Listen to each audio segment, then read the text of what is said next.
Issiqni ko'ryapsizlar-a? Hech qachon u bo'lib ketdi demanglar. Alloh aytadi hadis qudusiyda. Men deydi. Zamonman deydi. Zamonni so'kadilar deydi. Bu nima degani?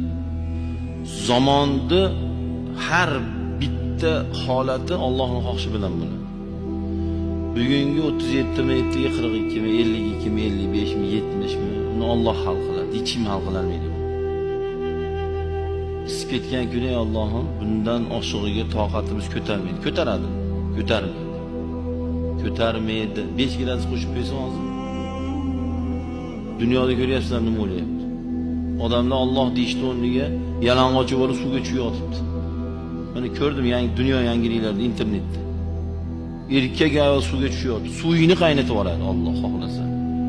Suvini qaynatib yuboradi Alloh. Dengizini qaynatib yuboradi Alloh. Biz Allohga aytaylik.